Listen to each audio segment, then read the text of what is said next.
What's going on, everyone? It's Fuzzy. Welcome back to yet another MLB recap spring training edition. We have not missed a recap yet, and I don't see us missing one for the foreseeable future. So if you're brand new to the channel, do not be afraid to hit that subscribe button because we talk about baseball every single day. And today we have a laundry list of things that we have to discuss, including Aaron Boone and the fact that his heart rate was in the 30s just a few days ago. So he was really in rough shape, but he's back and he's talking about his health. We also have an outfield competition for the Phillies, the Seattle Mariners. We have an injury concern with the Astros and their future, so we don't know if they're going to be as good because one of their better pitchers could be out for the season. So I guess we'll go ahead and kickstart the video with a moment that this guy will never forget. He caught a home run ball, but then he didn't. I've been cutting my hair the entire time during COVID. Zimmerman got on top of that one, and that one is over the wall. A home run. You got it. You got it. No, you still got it. You got it. Good play. We're good. Could you imagine you catch a home run ball, you finally are watching live baseball after being stuck inside for a full year of quarantine, you catch it, it pops out of your glove. That guy sneakily took the ball, ran away without looking. He said, ka-chow. So if you're a Yankees fan or just a baseball fan in general, today is a good day because Aaron Boone's surgery was successful. The pacemaker is officially, I don't know exactly what a pacemaker is, so if you're a surgeon or a doctor out there, I'm sure there's at least one of you who watches this video. Please let me know what a pacemaker is, but I do know that it allows his heart to function at a normal pace. That is so awesome to hear. Trey Mancini is coming back from colon cancer. Aaron Boone and his surgery was successful, so a lot of good things happening around the game of baseball. And now if you're an Astros fan, not so much. We'll talk about that in just a second. But let's talk about two other American League teams. We have Lance Lynn making his debut for the Chicago White Sox. He looked pretty good. It was just a warm-up start, so if he did good or bad, it doesn't really matter. But his teammate Tim Anderson came out today and he said, "We are the best team in the AL." So if you're a Yankees fan, you are firing on all cylinders over on Twitter, just Twitter fingers like crazy. What is Tim Anderson talking about? What kind of drugs are he smoking today? Because obviously the Yankees and their fan base, they believe that they are the top dog in the American League, but the White Sox, they are nothing to scoff at. They have a team and they're going to be good for the next 5 to 6 years because they're young as well, unlike the Yankees who are fairly old. Now talking about Lance Lynn's former team, the Texas Rangers, Joey Gallo is starting off spring training raking. He is 4 for 6 with 3 home runs already, so he won a Gold Glove in 2020. He proved that he could be one of the best defenders in baseball. At least in right field, we have Mookie Betts, Aaron Judge, and Joey Gallo. I would say those 3 guys, you could really flip-flop as the best defender at any given moment, but he wasn't so good with the stick. From 2017 to 2019, he averaged 34 home runs and an 870 OPS. We're talking about an MVP candidate, and sure, the Rangers might stink, but they could be a little bit better, maybe a 65 win team if Joey Gallo is firing on all cylinders. Pete Alonso hit a grand slam yesterday, and that's all I want to say. Focus in on the sound of the bat, the crack that it makes. I mean, how can you not like baseball? Polar bear loaded, unloaded, grand slam, and another one off. Francisco Lindor is getting in the swing of things. Pete Alonso is trying to come back after having a down 2020 season, which is kind of crazy to say because Pete Alonso having a down season is still having an OPS plus above 100. So his down season is some of the career best for other average baseball players. I mean, Pete Alonso he's nasty. Now, 2 more players that are trying to have comeback years in 2021. We have Madison Bumgarner and Eduardo Escobar. So Bumgarner yesterday threw 2 innings and he struck out 6 batters. So he was dominant. We're looking for him to try and be a whole lot better after having his worst season in professional baseball just a year ago. And the same could kind of go for Eduardo Escobar, who in 2019 had 35 bombs, almost 120 RBIs, and he had an 831 OPS and led the league in triples. So they're trying to get back to having prime Ketel Marte, Eduardo Escobar, and Madison Bumgarner. And if that doesn't happen, look for Madison Bumgarner to be shipped off to a playoff contender because they're not going to keep him past 2021 if they suck. Now, remember how I talked about a team that had an outfield dilemma? They don't know who is going to be the starter in center field going into the next season. The Phillies are one of those teams, as well as the Mariners, but we'll talk about the Mariners in just a second. So the Phillies, they're going to have to decide if they choose Odubel Herrera, who is back after being suspended all of 2019, and then he did not play in 2020. But a former All-Star outfielder back in 2016, I believe,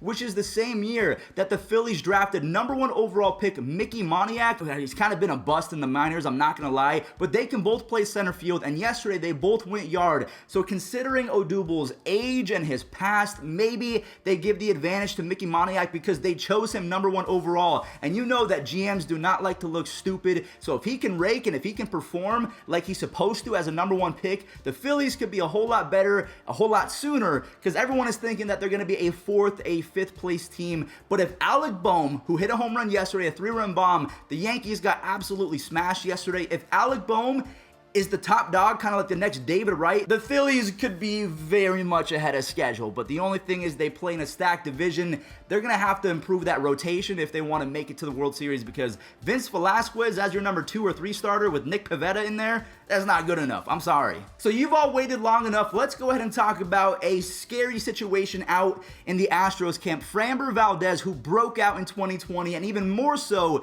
in the postseason, he was electric. It's being reported that he fractured his finger, and usually fractured fingers, you can heal it in a way where you're only missing anywhere from 4 to 8 weeks. But unfortunately, because of the reports that are coming out, it is leading me to believe that he does need surgery. And when you have surgery on your finger, that means you are done for the season. Hopefully, Forrest Whitley, who is the top pitching prospect for the Astros, hopefully he can come up and make some noise, because he's really good in MLB The Show. I love using him because he throws a 99 sinker and he has a wicked slider and off-speed mix. I think he's going to be special, but unfortunately, this is a big-time blow to the Astros rotation because they've already lost Justin Verlander. So if you're an Astros fan, let me know in the comment section down below. Are you worried about the A's or the Angels passing you up for first place in the AL West? We have Spencer Torkelson, the #1 overall pick just a year ago, splitting his finger on a can of beans. Yes, he was making Mexican food for his buddies, and they did not have a can opener in the Airbnb. And he sliced his finger, but he's back in the lineup. So if he makes an appearance in 2021, I mean, expect his rookie cards to sail through the roof. And then Nate Pearson, who in my opinion is going to be dominant if he's healthy. He's proven in the past that it's kind of a struggle. Usually taller guys don't stay healthy as often as smaller guys. He has a grade 1 groin strain, and the Jays, they're going to really need him if they want to be a World Series contender. But unfortunately, he wasn't so great in his debut season just a year ago, and now he's getting injured, and it's unfortunate because there's no timetable for him to return. They're just saying, hey, he's gone. Bobby Witt Jr. is another young player to keep in mind. I saw him live at the 2018 Home Run Derby when Bryce Harper won it in Washington, and Bobby Witt is just an insane talent because he's a 60 grade everything. He had a Little League home run yesterday, a little inside the park home run, showing off his contact abilities as well as his speed. And between Bobby Witt Jr., Asa Lacy, and Brady Singer, the Royals have a really young, solid core with Andrew Benintendi. They signed Carlos Santana. Hopefully, Mike Minor could have a bounce-back season. The Royals could be sneaky good. Who are the Mariners going to start in their outfield? They are absolutely loaded. You have Kyle Lewis, the reigning Rookie of the Year, playing center field. He's not going anywhere. But you have Julio Rodriguez, you have Jared Kelenic, you have Taylor Trammell, who went yard yesterday. They've all been very productive so far to start spring training. And then you have a forgotten star player in Mitch Haniger, who once upon a time was one of the better left fielders in all of baseball. So they pretty much have 5 outfielders to work with. Maybe they use one of them as trade bait to get a superstar pitcher. But between the Phillies and the Mariners, they do have some questions to answer in regards to their starting outfielders. And this spring training is really going to be the definitive factor. Who's going to be it? I don't know. I can't tell you. Now, I saw an article yesterday that really sparked my interest because it said the next Fernando Tatis Jr. is on the Padres. So I had to click on it. For whatever reason, I'm just not up to date on CJ Abrams, who is the 8th ranked prospect in all of baseball. He has insane defense. He has 80 grade speed. So in regards to tools, he is the fastest that you can get in professional baseball. But the Padres just gave Fernando Tatis Jr. a 14-year contract extension. So to me, CJ Abrams is probably going to be a second baseman, a center fielder, which again is kind of confusing because they already have Jake Cronenworth. They have Ha-Seong Kim, who is supposed to be a second baseman slash left fielder. So maybe they move on from Trent Grisham, even though he's good. Maybe Trent Grisham moves to right field and Will Myers, as he's aging, gets moved off the books. I mean, because he's getting paid a lot of money. I'm not too sure what the situation is, but a couple names to keep in mind from today's video. Spencer Torkelson, he's going to rake. CJ Abrams, I've always talked about Jared Kelenic. And then Mickey Moniak. Is he going to be the starting center fielder for the Phillies, as well as Taylor Trammell? Is he going to be able to sneak into that Mariners outfield? It's so deep, I'm not sure it's going to happen, and maybe he gets shipped. The young guns of Major League Baseball, they threw some scoreless appearances over the last few days. Casey Mize, the #1 overall pick a few seasons ago, who was not good in 2020. He had 13 walks in 28 innings, and then a few days ago, yes, he had a scoreless 2-inning appearance, but he had 3 walks. So between Glasnow and Casey Mize, they have some of the highest ceilings